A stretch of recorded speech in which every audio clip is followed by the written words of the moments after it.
আসসালামু আলাইকুম প্রিয় দর্শক, আগামীকাল শুক্রবার বাংলাদেশে নতুন আরেকটা রাজনৈতিক দলের জন্ম হতে যাচ্ছে। মানে বহুল আলোচিত, বহুল প্রত্যাশিত এই নতুন দলটি হবে তারুণ্য নির্ভর। মানে আসলে বলতে গেলে তারুণ্য নির্ভর নয়, বরং বলতে পারেন এটা তরুণদেরই দল। এই হাসিনা সরকার বিরোধী যে আন্দোলনটা হয়েছে এই দেশে, যে আন্দোলনে, যে গণ আন্দোলনের কারণে হাসিনা সরকার সমূলে উৎপাটিত হয়েছে এই দেশ থেকে, সেই আন্দোলনের মূল নেতৃত্বের দাবিদার এই বৈষম্য বিরোধী ছাত্র আন্দোলন এবং তারপর জন্ম নেওয়া জাতীয় নাগরিক কমিটি, এই দুইটার সমন্বয়ে এই দলটা গঠিত হচ্ছে। এই দুটো সংগঠনের নেতাদের সমন্বয়ে এই দলটা গঠিত হতে যাচ্ছে। শুক্রবার দিন জাতীয় সংসদ চত্বরে তারা নতুন দলের নাম ঘোষণা করবে, আনুষ্ঠানিক ঘোষণা করবে এবং সেখানে নতুন দলের কমিটি ঘোষণা করবে। এরই মধ্যে বিভিন্ন পত্রিকায় আমরা কমিটির বিভিন্ন নাম সম্পর্কে একটা ধারণা পেয়েছি। যে ধারণাটা আমার কাছে সবচেয়ে অথেন্টিক মনে হয়েছে, গ্রহণযোগ্য মনে হয়েছে, সেরকম একটা নিউজ ছাপা হয়েছে, রিপোর্ট ছাপা হয়েছে দৈনিক প্রথম আলোতে। তারা লিখেছেন, তরুণদের দলের নাম জাতীয় নাগরিক পার্টি, শীর্ষ 7 পদে নাম চূড়ান্ত। এই হলো প্রথম আলোর রিপোর্ট। তো এই রিপোর্টে ওনারা শীর্ষ 7 পদের নামগুলিও প্রকাশ করেছেন। যদিও এগুলো আনুষ্ঠানিকভাবে প্রকাশিত হয়নি, কিন্তু ওদের সোর্সের মাধ্যমে এবং এই কমিটির শীর্ষ পর্যায়ের নেতাদের সঙ্গে আলোচনার মাধ্যমে, আলোচনার উপর ভিত্তি করে প্রথম আলোর রিপোর্টাররা নামগুলিও প্রকাশ করেছেন। আমি ওই রিপোর্টের মাধ্যমে প্রাপ্ত নামগুলি আপনাদেরকে বলছি। দলটির আহ্বায়ক হবে নাহিদ ইসলাম, সদস্য সচিব পদে আছে আখতার হোসেন, এই দুজনের নাম চূড়ান্ত হয়েছে। এছাড়া প্রধান সমন্বয়কারী হবেন নাসিরউদ্দিন পাটোয়ারি, সামান্থা শারমিন হবেন জ্যেষ্ঠ যুগ্ম আহ্বায়ক, হাসনাত আবদুল্লাহ হবেন দক্ষিণাঞ্চলের মুখ্য সংগঠক, সার্জিস আলম উত্তরাঞ্চলের মুখ্য সংগঠক, আব্দুল হান্নান মাসউদ হবেন যুগ্ম সমন্বয়ক, সালেউদ্দিন সিফাতকে দেওয়া হয়েছে দপ্তর সম্পাদক। এগুলো চূড়ান্ত করা হয়েছে, বাকিগুলো এখনো চূড়ান্ত কিছু হয়নি। এর আগে এর গুরুত্বপূর্ণ 6টি পদের জন্য জামাতে ইসলামের যে ছাত্র সংগঠন ইসলামী ছাত্র শিবির, তার 2জন সাবেক নেতাকে মনোনীত করা হয়েছিল, তাদের নাম শোনা গিয়েছিল। কিন্তু গতকাল ছাত্র শিবিরের সাবেক 2 সভাপতি, ঢাকা বিশ্ববিদ্যালয়ের সভাপতি, তারা গতকাল ফেসবুকে স্ট্যাটাস দিয়ে বলেছেন তারা এই দলের সঙ্গে আলটিমেটলি থাকছেন না। এটা যে আদর্শিক কারণে তারা চলে যাচ্ছেন তা বোধ হয় নয়, তারা হয়তো প্রত্যাশিত পদ না পাওয়ার কারণে চলে যাচ্ছেন, এরকম হওয়ার সম্ভাবনাই বেশি। বিষয়টা এখনো ক্লিয়ার না। যে এরকম একটা পার্টি হচ্ছে, আমার মনে হয় এদেশের মানুষের জন্য নতুন একটা পার্টি হওয়াটা অত্যন্ত গুরুত্বপূর্ণ বিষয়। আমি নিজেও সবসময় চেয়েছি যে আমাদের সেই যে 2টো অথবা 2.5টা প্রার্থী, আরেকটা পার্টি থাকে, মানে আওয়ামী লীগ, বিএনপি আর জামাতের কিছু প্রার্থী, জামাত সবার সময় তো প্রার্থীও দিতে পারে না অনেক সময়।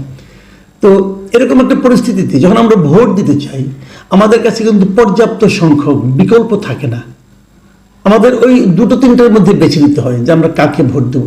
আমরা একটা কার্যকর বিকল্প সবসময় প্রত্যাশা করেছি, যে একটা ভালো দল এলে, তৃতীয় একটা দল এলে, আরেকটা ধারা এলে বোধ করি আমরা ভালোই হবে আমাদের জন্য। এরকম একটা প্রত্যাশা সবসময় আমাদের মধ্যে ছিল, সাধারণ মানুষের মধ্যেও ছিল। এবং যখন এই ছাত্ররা আন্দোলনের দাবিদার হতে থাকলো এবং এই আন্দোলনটা সফল হলো, আমরা অনেকেই ভেবেছিলাম হয়তো এবার আমাদের সেই প্রত্যাশাটা পূরণ হবে। তো এই যে নতুন দলটা হচ্ছে, এই দলটা কি আমাদের সেই প্রত্যাশাকে পূরণ করতে পারবে? আমি জানি না আপনারা কে কি ভাবছেন, কিন্তু আমি নিজে খুব একটা আশাবাদী হতে পারছি না কয়েকটা কারণে। সেই কারণগুলো বলার জন্য আজকে এই আলোচনার অবতারণা। কারণগুলি হলো মূলত এই পার্টিটার গায়ে এরই মধ্যে কিংস পার্টি এই তকমা লেগে গেছে, এই লেবেলটা লেগে গেছে অলরেডি। নতুন করে কেউ লাগিয়ে দেয়নি, তারা নিজেরাই লাগিয়ে নিয়েছে। কিংস পার্টি কেন, সেই ব্যাখ্যাটা একটু যাই। সেই ব্যাখ্যাটা হলো যে এই দলটা যে গঠন করা হয়েছে, বর্তমানে যারা সরকারে আছেন, মানে ডক্টর ইউনূসের যে সরকার, ডক্টর ইউনূস নিজেই এই পার্টির গঠনের সঙ্গে জড়িত।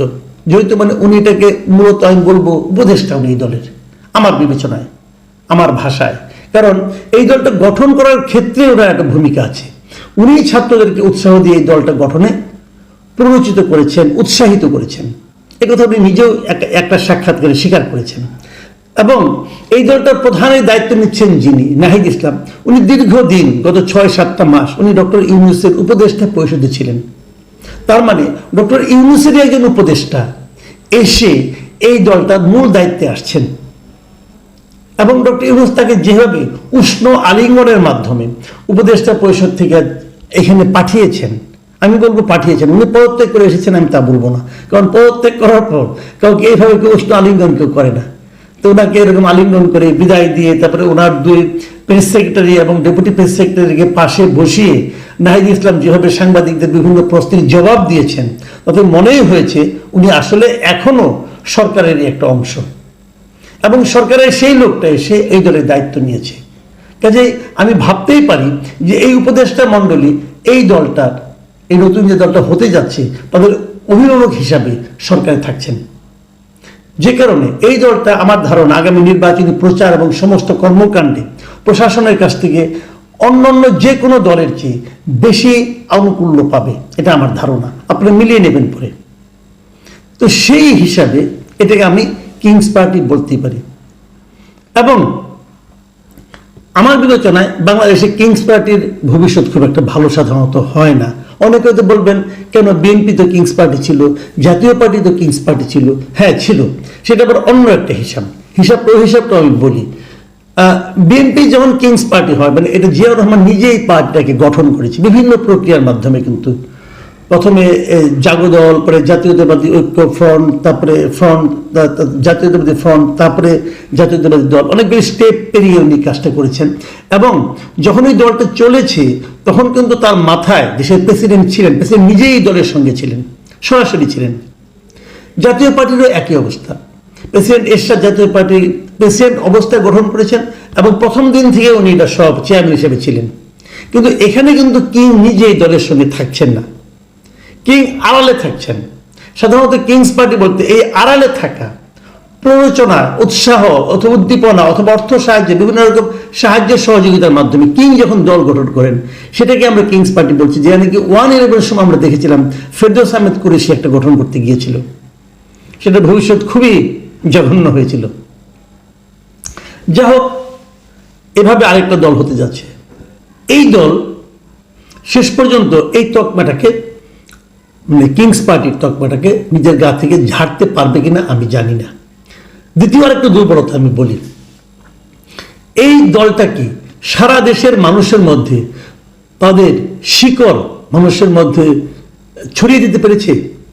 একটা বৃক্ষ যখন বড় হয়, আপনি কিন্তু বৃক্ষটা কতদিন টিকবে সেটা নির্ভর করে এই বৃক্ষের যতটা উপরের দিকে দেখছেন কেবল সেটুকু দেখে নয়, মাটির নিচে এই বৃক্ষটা শেকড় কতটুকু গিয়েছে সেটাও কিন্তু দেখার একটা বিষয়। শেকড় যত গভীরে থাকবে সেই বৃক্ষের আয়ু তত বৃদ্ধি হবে, সেই বৃক্ষ তত বেশি শক্ত হবে। এই পার্টির শেকড় কি মাটির নিচে ঢুকতে পেরেছে? আমার কাছে মনে হয় না। সাধারণ মানুষের মধ্যে এই নতুন পার্টির কতটা আপনার গ্রহণযোগ্যতা, কতটা দৃঢ়ভাবে তারা এই পার্টিকে নিজের পার্টি মনে করবে, এটা নিয়ে আমার কিন্তু প্রচুর সন্দেহ আছে।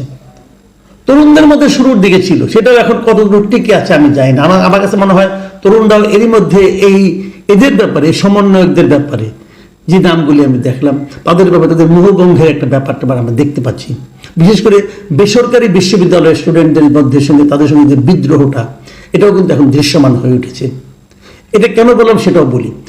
দেখুন আপনারা, এই যে আমরা যে কজনের নাম বললাম, এদের মধ্যে আমার বিবেচনা নাহিদ ইসলাম, আখতার হোসেন, নাসিরউদ্দিন পাটোয়ারি, সামান্তা শারমিন, হাসনাত আবদুল্লাহ, সার্জিস আলম, আব্দুল হান্নান মাসুদ, আমি 7 জনের কথা বলতে পারি। 7 জনের সবাই কিন্তু ঢাকা ইউনিভার্সিটির। তার মানে আন্দোলনে অনেক ইউনিভার্সিটি ছিল, সারা দেশে সবগুলো পাবলিক ইউনিভার্সিটি ছিল, সারা দেশে সবগুলো বেসরকারি ইউনিভার্সিটি ছিল তো। বেসরকারি বিশ্ববিদ্যালয়গুলোর ভূমিকা খুবই বেশি ছিল। যখন আন্দোলনের শেষ পর্যায়ে তখনও তারা নেমেছিল। বেসরকারি বিশ্ববিদ্যালয়ের স্টুডেন্টরা কিন্তু বিসিএস এর কোটার জন্য আন্দোলন করেনি, তারা আন্দোলন করেছিল যে তাদের ভাইয়ের গায়ে কেন গুলি করা হলো, এই প্রতিবাদে আন্দোলন করেছিল। তাদের আন্দোলনটা ছিল জেনুইন আন্দোলন, সরকার পতনের আন্দোলন। আর ঢাকা ইউনিভার্সিটির স্টুডেন্টদের আন্দোলনটা ছিল কোটার আন্দোলন। মাথায় রাখতে হবে আপনাদের, তারা ছিল, কিন্তু তাদের কোনো প্রতিনিধিকে কিন্তু এই দলে রাখা হয়নি, সব ঢাকা ইউনিভার্সিটি। তাহলে আমি এটা বলতে পারি, খালি তরুণদের দল আমি বলবো না, আমি বলবো ঢাকা ইউনিভার্সিটি কেন্দ্রিক তরুণদের দল। আবার যদি অন্যভাবে বলি, দেখেন এই যে এত বড় একটা আন্দোলন হলো, বিভিন্ন ইউনিভার্সিটির ছেলেরা মারা গেছে, মেয়েরা মারা, অনেকে মারা গেছে। ঢাকা ইউনিভার্সিটি মারা গেছে কয়জন? একজন না। যে বিশ্ববিদ্যালয়ের আন্দোলনের কারণে বিশ্ববিদ্যালয়ে একজন লোক মারা গেল না, সেই বিশ্ববিদ্যালয় সবগুলি পদ দখল করলো। এই আন্দোলন কতটুকু জাতীয় পর্যায়ে প্রভাব বিস্তার করতে পারবে আমার সন্দেহ আছে। আরেকটা জিনিস কোনটা, সেটা হলো যে এই যে সরকারের সঙ্গে যে একটা সম্পর্ক আমরা দেখেছি, কিন্তু হাসনাত আব্দুল্লাহ, সার্জিস আলম এরা সহ অন্যান্য সমন্বয়কদের সঙ্গে সরকার প্রশাসনে কিন্তু একটা দহরম মহরম সম্পর্ক তখনও দেখেছি, এখনো দেখছি, আগামীতে দেখবো হয়তো বা। এই সব মিলিয়ে এটা আলটিমেটলি সাধারণ মানুষের মনে কতটুকু ইতিবাচক প্রভাব ফেলতে পারবে, এটা নিয়ে আমার একটা সন্দেহ আছে। আমি সবসময় চাই, আমি এই দলটার আগে আবারও বলি, আমি এই দলটার ভালো কামনা করি। আমি মনে করি এই দলটা আগামীতে কতটুকু ভালো করতে পারবে সেটা নির্ভর করবে তারা সরকার থেকে কতটা নিজেদেরকে বিচ্ছিন্ন করতে পারবে, নিজেদের জনগণের দল হিসেবে প্রমাণ করতে পারবে তার উপর। কিন্তু সেটা কি তারা পারবে? যদি পারে ভালো করবে, যদি না পারে খুবই খারাপ করবে। আমি মাঝখানে একটা জরিপ করেছিলাম, সেই জরিপে বলেছিলাম ছাত্রদের এই নতুন দল এই আসন্ন নির্বাচনে কোন অবস্থানে থাকবে। এখানে প্রথম অবস্থান, দ্বিতীয় অবস্থান, তৃতীয় অবস্থান এবং কোনো অবস্থানই না, এরকম অপশন ছিল। আমার বেশিরভাগ দর্শক বলেছিল এরা কোনো অবস্থানই থাকবে না। এটা মিথ্যা হোক, এই জরিপের ফল মিথ্যা প্রমাণিত হোক, এটি আমি চাই। কারণ আমি এদেশে একটা গ্রহণযোগ্য তৃতীয় অথবা চতুর্থ অথবা ভালো একটা দল চাই, থাকলে পর মানুষের একটা অপশন থাকে। আর না হলে সে আগের গড্ডালিকার প্রবাহে আমাদেরকে বাধ্য হয়ে বেছে নিতে হবে। প্রিয় দর্শক, এখন এ পর্যন্তই। আল্লাহ হাফেজ।